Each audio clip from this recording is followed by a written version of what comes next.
It was the 29th of September in 1995 that the original PlayStation burst onto the scene in the UK, and with it came a fighting game that was heralded by Sony and their mascot of the time, Polygon Man, as the first fully 3D fighting game. Battle Arena Toshinden, developed by Tamsoft, known today for their skimpy ninja and samurai action games Senran Kagura and Onichambara, first started here, with a fighting game to rival Sega's Virtua Fighter, and even being labelled by Sony as the Sega Saturn killer. It was the first fighting game to feature a dodge mechanic that allowed you to move along the Z-axis of the map, and it was also the first 3D fighting game to have a focus on weapons, as Soul Blade wouldn't be out for another year. But even with these innovations, the Toshinden series was quickly headed for disaster, and in today's episode of PlayStation Legacy Reborn, we'll look at all 4 entries in the series that arrived here in the West.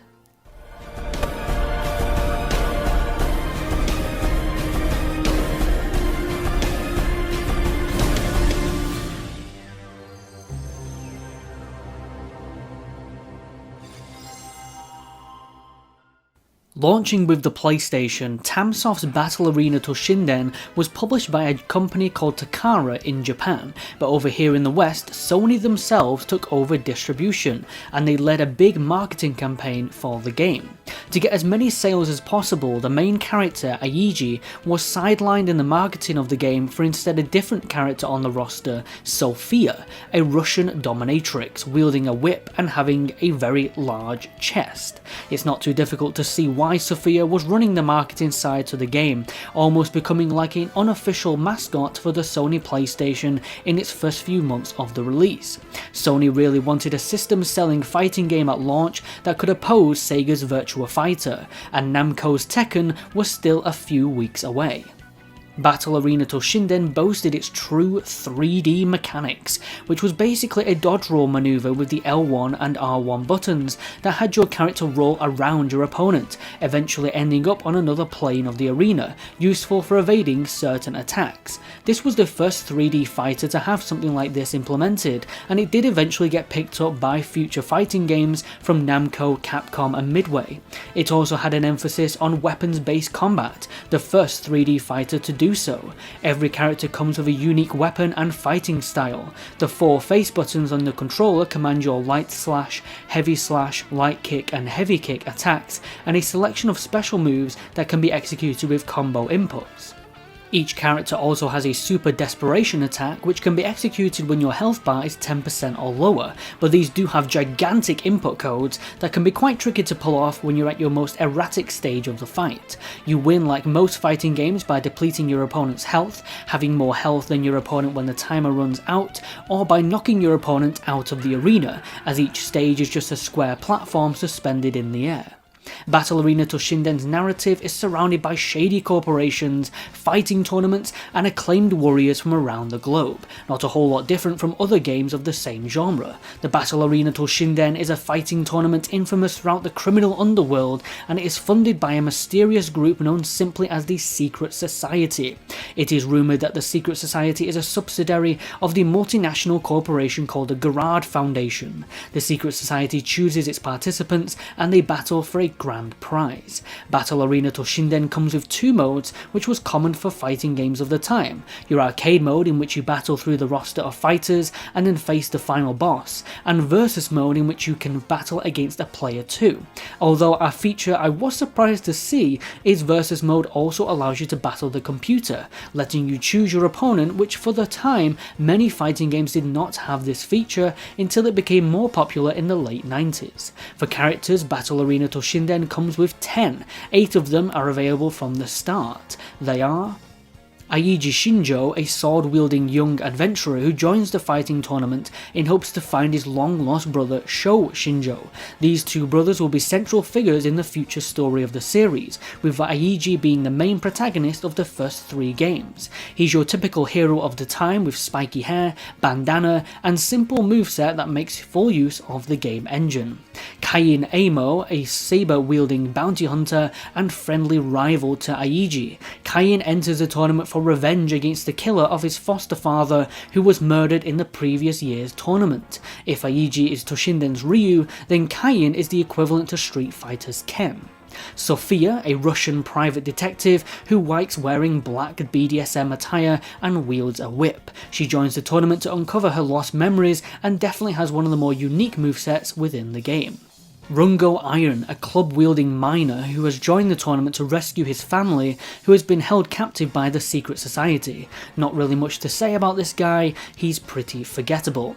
Fo Fai, a deadly Chinese magician and wielder of dual iron claws. Fo Fai's only motivation for joining the tournament is to kill more people. He is quite different from the generic old master stereotype and has some epic special moves.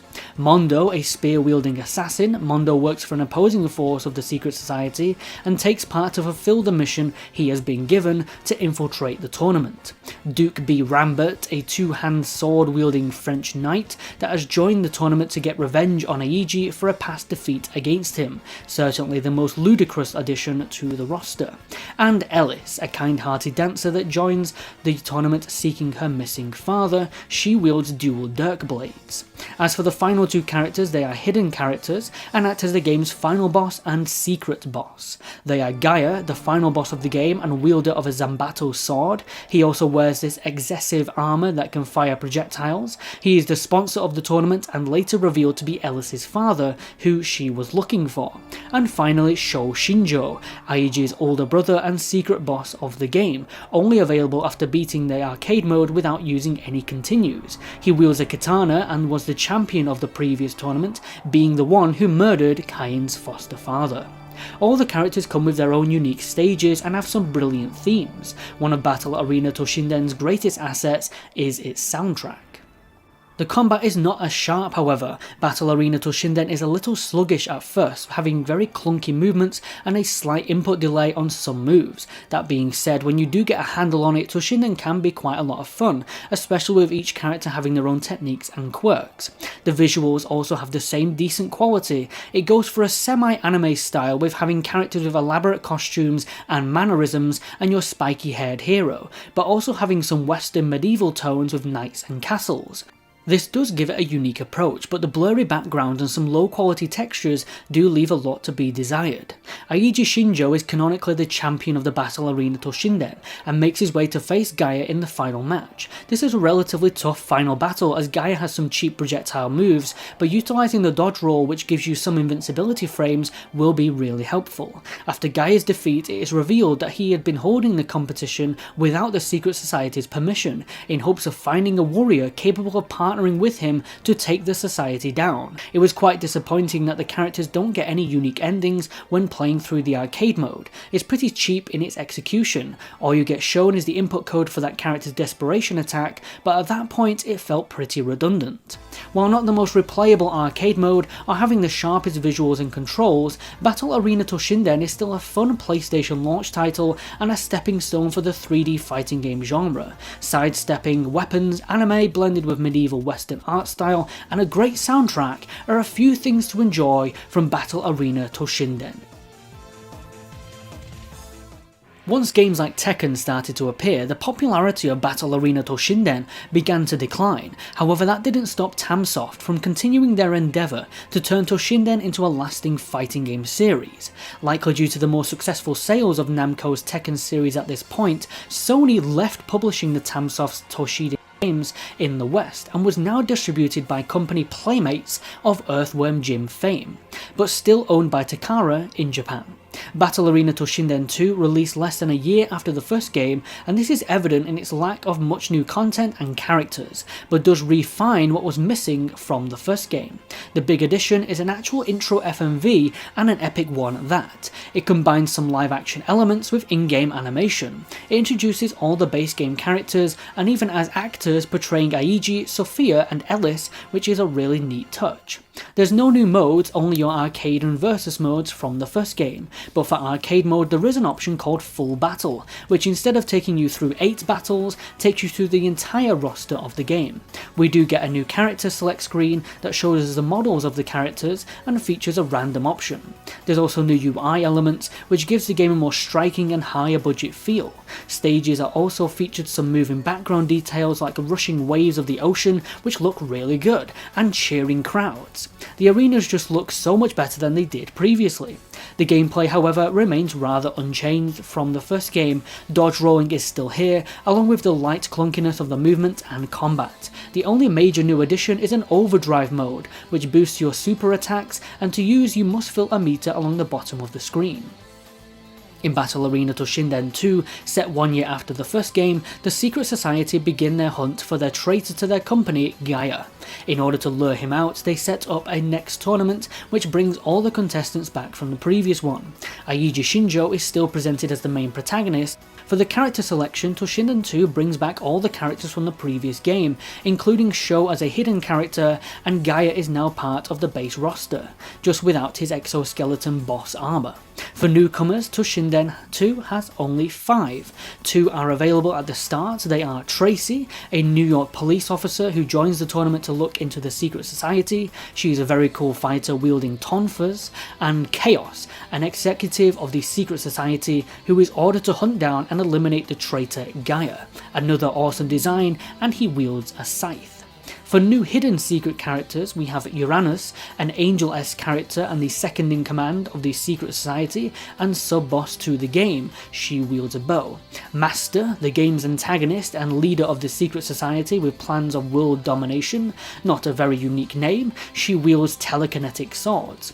And finally there's Vermilion, a gunfighter who infiltrates the tournament as he works for a rival group known as the Organization. He is epic to play, being one of the first ever gun-toting characters in a 3D fighting game. Much like the first game, Aiji Shinjo defeats the other fighters and is canonically the one to face Uranus and then Master. I didn't find these two quite as challenging as Gaia from the first game, but they were fun to battle.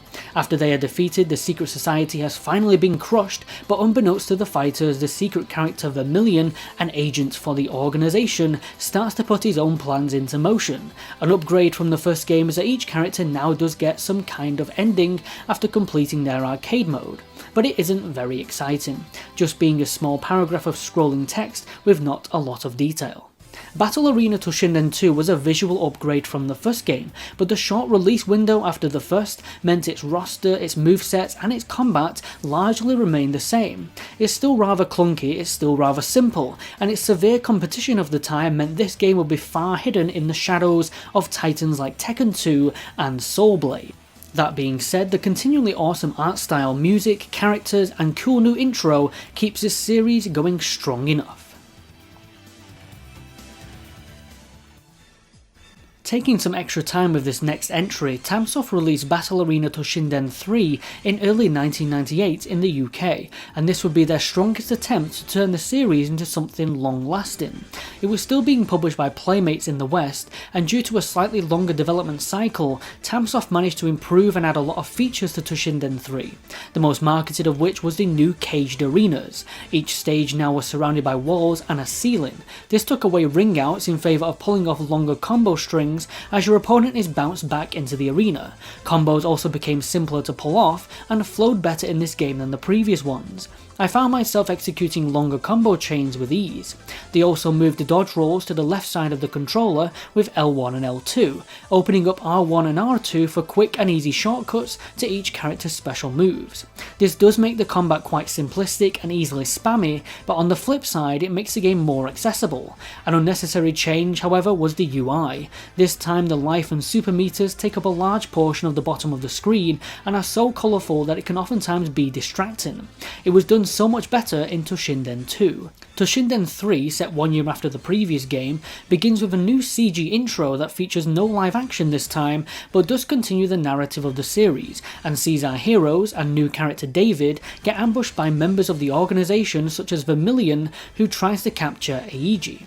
After the destruction of the secret society in the last game, the shady criminal group The Organization has risen from the shadows, and its leader Abel wishes to unleash a deadly ancient god of fighting upon the world. In order to do this, he needs a pure-hearted individual as a vessel and sacrificial blood of the strongest fighters around the globe.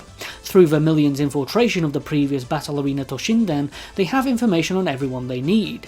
Abel targets an English boy called David, hoping to use him as a vessel for the forthcoming god. The organization captures its fighters and prepares the Battle Arena Toshinden 3.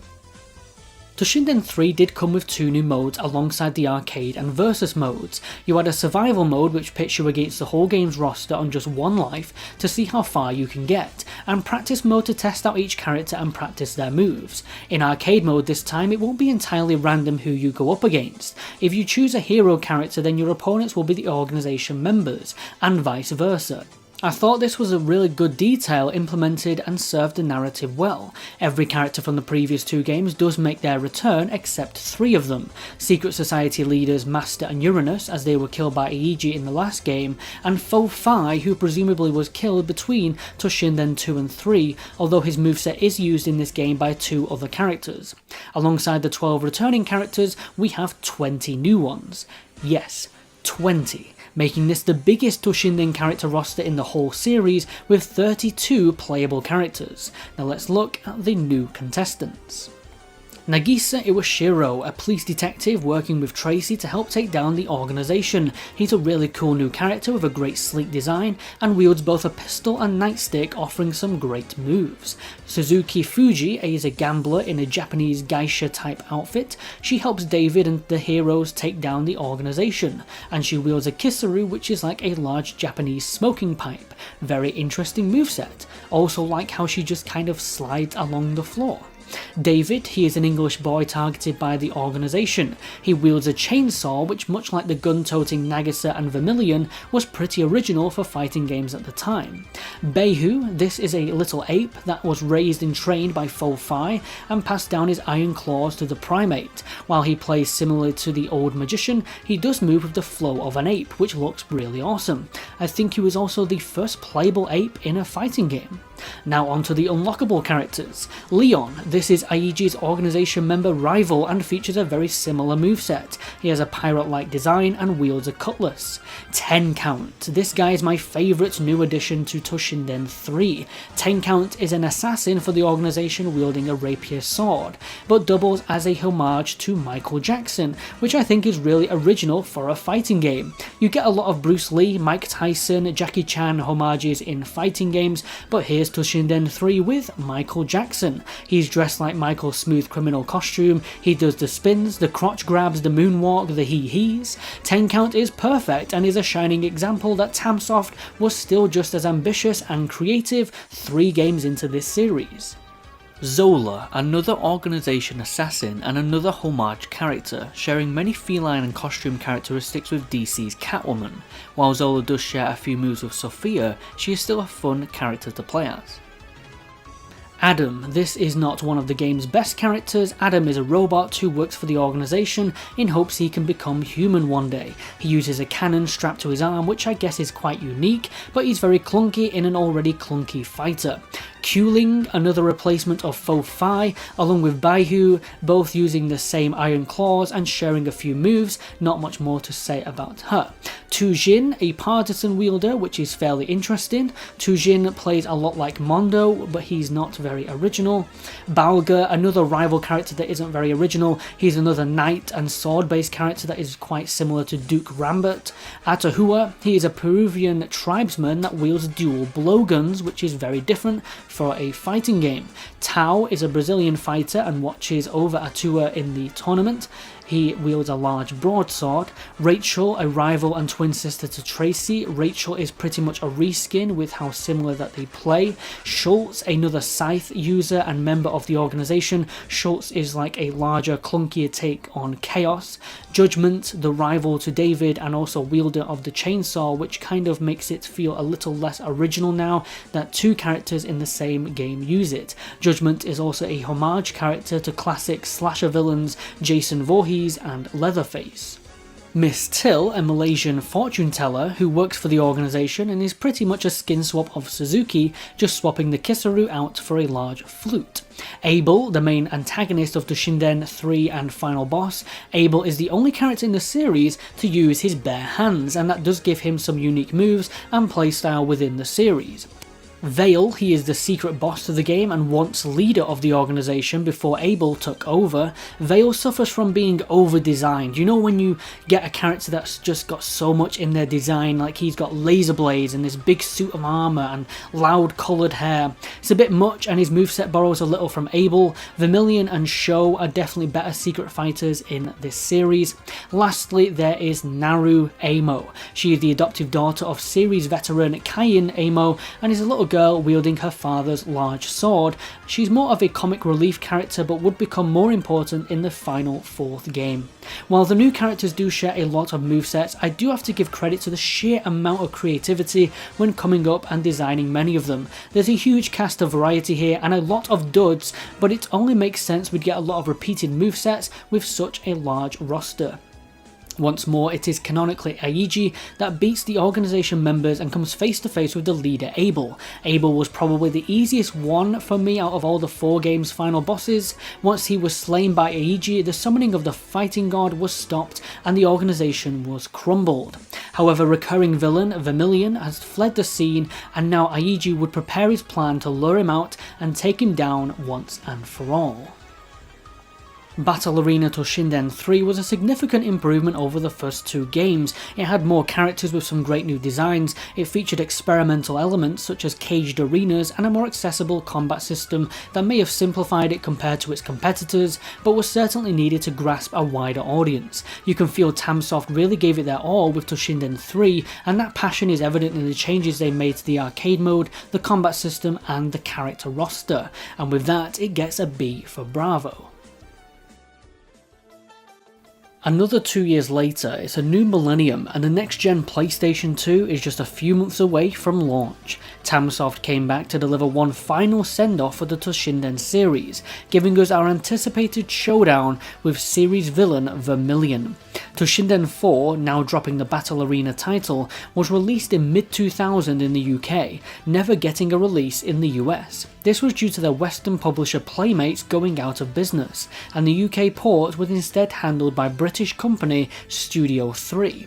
Toshinden 4 was artistically a fairly big change from the previous titles, going with a heavier anime design and even featuring a full hand-drawn anime intro cutscene to introduce the new characters. Toshinden 4 takes place a whole 10 years after the 3rd game. In that time, the series protagonist, Aiji, has taken over the multinational corporation, the Gerard Foundation, that owned the now defunct Secret Society. Leading the company, he organises a 4th Battle Arena Toshinden tournament in order to locate and collect 4 holy weapons that can give their wielder godlike powers. An old foe Vermilion is after such power. The game comes with an almost complete new cast of characters, with the only returning characters being Aiji, although strikingly older, a lot older to say it's only been 10 years.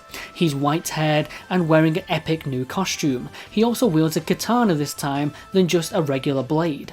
Vermilion returns as the final boss to the game and has a fairly unchanged moveset, and the 3rd returning character is Naru, Kayin's foster daughter from Toshinden 3, who is now in her teens and one of the main characters.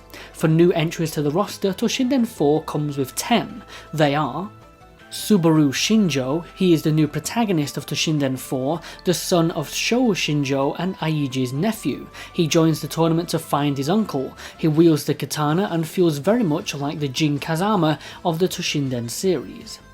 Rook Castle, this is your Bruce Lee homage character, which to be fair, Toshinden was really overdue one at this point. He wields nunchaku and features Bruce Lee's yellow tracksuit, just with spiky green hair.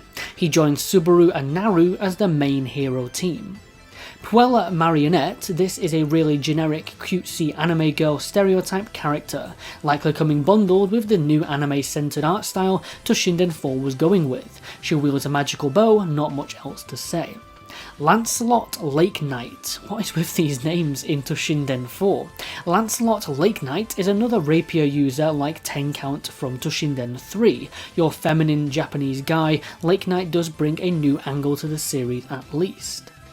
Fen Barefoot. This guy reminds me of the main character from Tomba. He even has a pig with him that just walks around the arena. He wields a harpoon, but his moveset is mostly generic staff moves. Gemma, another character with a lot going on in his design. I'm not even going to begin to describe it. He uses dark magic and a shield, which does give him a unique edge. Miyabi, this is your Kunoichi type character carrying a large shuriken, not too dissimilar to Final Fantasy's Yuffie, and she also keeps a kodachi on the back of her head, which is pretty cool. Miyabi fits right into Toshinden and was a welcome addition. Bang Boo, another odd name for this game, is a cyborg fighter that uses laser beams and heavy firearms. Eos, she is an angel-like character that works with Aiji in the Gerard Foundation. She wields a spear and has the special move to summon a dragon, pretty cool character. And lastly there is Zero. Okay, the names are becoming quite unoriginal now. Zero is the third member of Aiji's team and plays a little like Gaia from the previous games as he wields a large broadsword. Toshinden 4's roster is a bit of a mixed bag. The three that return all have awesome designs, especially Aiji and even Vermilion is a lot of fun to play still. The new characters range from being quite unoriginal to uninteresting with a lot of questionable names, to being fun to play but not really all that memorable. Toshinden 3's roster, while not shy of clone characters, still had a lot more creativity and style. Toshinden 4 introduces a team-based system in which you pick a team of 3 characters to use, but you'll still only fight one-on-one, with the next fighter in the order you chose them entering when the previous is defeated, and the opposing player's character gets a slight bit of health upon each win. Once all 3 player characters have been defeated, the other player wins. It's a nice change from the previous games, but it doesn't implement any tag team moves, so it's not as deep as it could have been, like its Marvel vs Capcom or rival schools competitors that predate this game by many years.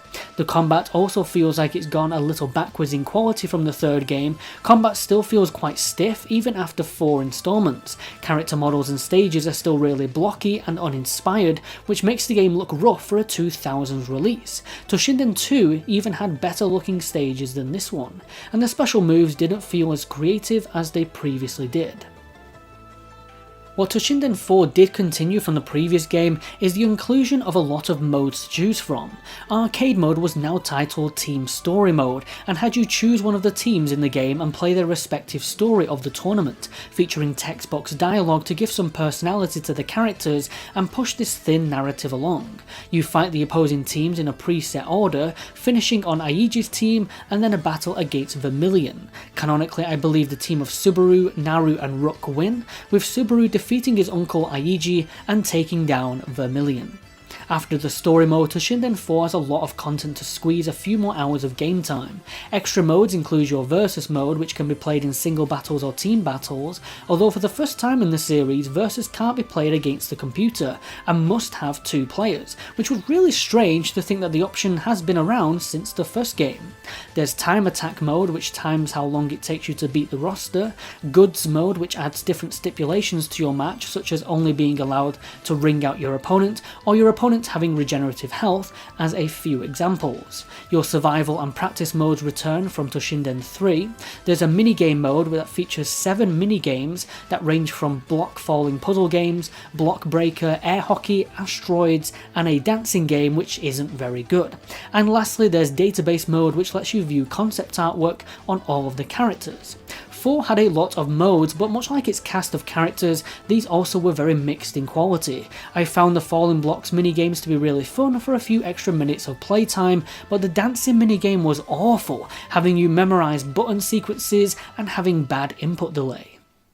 Toshinden 4 was a welcome effort, but still felt like a step backwards from the third game. The heavier anime art style relinquished a lot of the charm of the series, and the creativity was quickly diminishing. 3 had a lot of great new fighters that just needed more fleshing out, but Toshinden 4 rinsed its hands with its own history and replaced it with a brand new cast of characters, very mixed in quality and memorability. And while it featured a lot of modes to play, its combat, its visuals, and its stage design felt no improvement. The new additions such as team battles and a story mode were very shallow and needed more development on them to make this game stand out from fighters that already did these features before it. Nevertheless, Aiji got a grand new redesign, and coming back for the showdown against Vermilion was worth it. Toshinden 4 would mark the end of Tamsoft's fighting game series. Starting out as one of Sony's backed leading titles for the launch of the PlayStation, it quickly fell into the shadow of larger and more successful fighting games that never truly recovered. It certainly was no rival against Virtua Fighter or Soul Calibur, but that's not to say there wasn't any content here to enjoy. Battle Arena Toshinden will go down in history as one of the many fighting game series that tried but just didn't quite make it.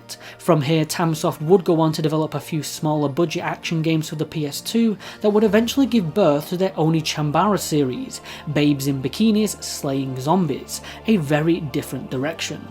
Thanks all so much for watching this first entry in my new PlayStation Legacy Reborn series. We will continue to cover the games and franchises that began in PlayStation's first year of 1995. I'll catch you in the next video, have a brilliant day and take care.